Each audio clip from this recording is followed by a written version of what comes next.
Hai Sobat Asmara Loka, kembali lagi di channel Taman Asmara Loka yang akan membahas hal-hal seputar tanaman dan pertanian.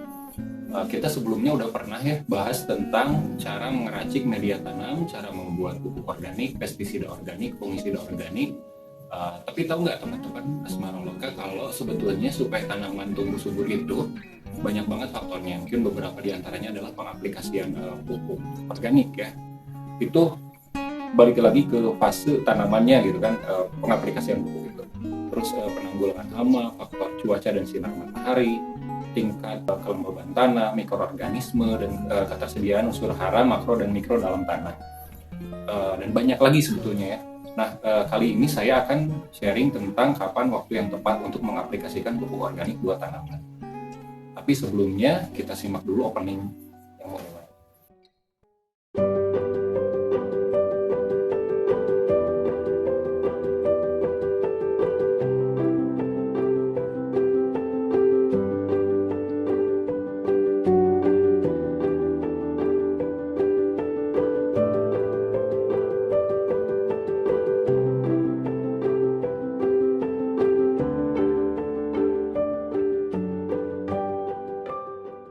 Nah, seperti yang udah saya bilang di awal, saya bakalan jelasin soal kapan pengaplikasian pupuk organik itu dilakukan.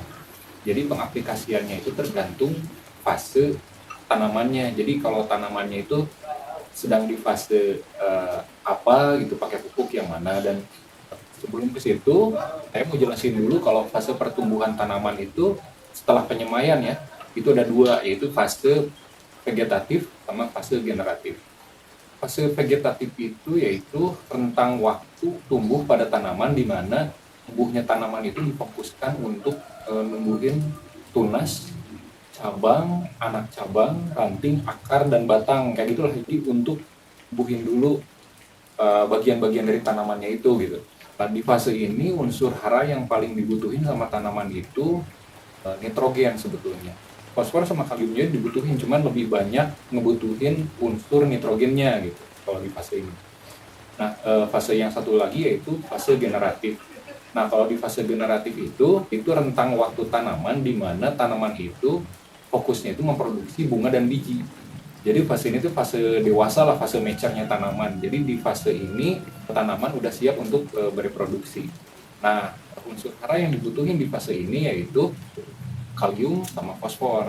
Jadi kalau di fase vegetatif itu tanaman lebih membutuhkan nitrogen, kalau di fase generatif itu tanaman lebih membutuhkan kalium dan fosfor. Jadi bahan yang dibuat untuk bikin pupuk organik juga menyesuaikan dengan unsur hara yang dibutuhkan untuk tanaman di fasenya gitu. Sekarang kita bahas dulu gimana caranya bikin pupuk organik untuk tanaman di fase vegetatif. Nah, selanjutnya kita bahas tentang gimana cara bikin pupuk organik di mana fase tanamannya itu sedang di fase generatif. Ya, simak ya videonya, jangan di skip biar nggak ada yang lewat informasinya. Oke, langsung aja ya. Sobat Asmara Loka, lamanya fase vegetatif dan juga generatif itu beda-beda ya, tergantung pada jenis varietas tanamannya. Nah, supaya kita lebih gampang samain persepsinya, saya bakal ambil contoh tanaman cabai. Malah, tanaman cabai itu juga beda-beda rentang waktu fase vegetatif dan generatifnya. Jadi berikut saya tampilkan data fase vegetatif dan generatif secara rata-rata aja ya dari tanaman cabai. Nah, kalau kita tahu kapan fasenya, jadi kita bisa ngasih perlakuan yang tepat untuk tanaman, sesuai dengan apa yang mereka butuhkan. Yang pertama, kita bikin dulu pupuk vegetatifnya ya, supaya meminimalisir biaya, maka bahan yang kita pakai itu bisa kita dapetin dari sekitar kita. Contohnya rumput liar. Rumput liar yang merupakan tanaman hama kalau habis dibersihkan jangan dibuang, karena mengandung banyak unsur nitrogen. Kita bisa cacah rumput liarnya jadi kecil-kecil biar proses fermentasinya lebih cepat. Di sini alat pencacahnya saya bikin sendiri dari bahan-bahan bekas yang ada di rumah, seperti kaleng biskuit dan dinamo bekas mesin jahit. Tapi kalau nggak ada, teman-teman tumbuk aja ya rumput liarnya.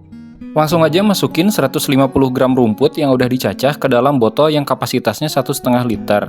Lalu tambahkan 1 liter air cucian beras, 15 ml bakteri decomposer atau EM4, dan 15 ml molase atau bisa pakai air gula. Tunggu nyampe 2 minggu atau 1 bulan, baru bisa dipakai. Botol yang dipakai diusahakan dibuat kayak gini ya. Diisi air, tapi tutupnya nggak usah dibuat kedap udara, biar udara di dalam botol bisa keluar. Tapi selangnya harus nyelup ke air biar udara dari luar nggak masuk ke dalam.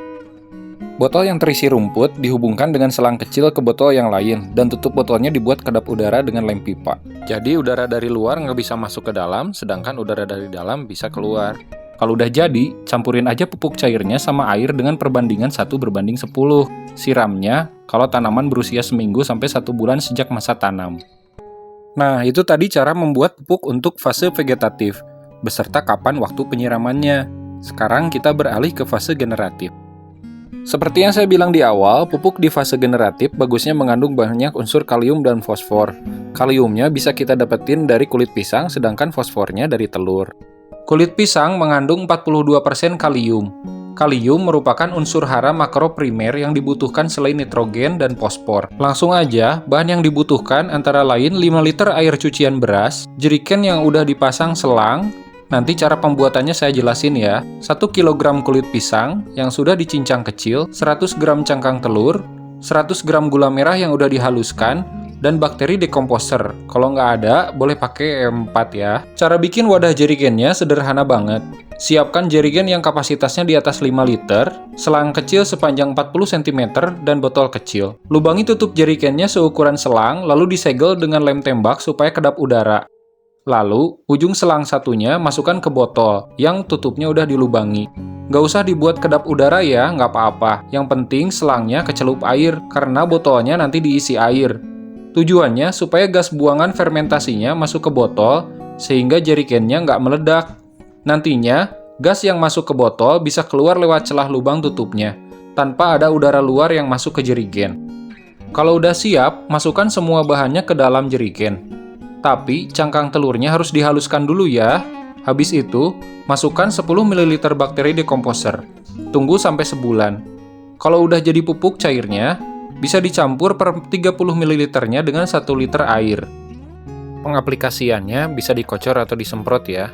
Tapi kalau mau disemprot, usahakan disaring dulu pupuknya, biar nggak mampet di semprotan. Terus, ampasnya jangan dibuang, kita bisa tambahin lagi ke komposter supaya jadi kompos. Nah, pupuk generatif ini kita pakai kalau tanamannya udah berumur lebih dari 30 hari setelah masa tanam. Ya, segitu dulu video kita hari ini. Tunggu tips-tips seputar tanaman dan pertanian lainnya hanya di channel Taman Asmara.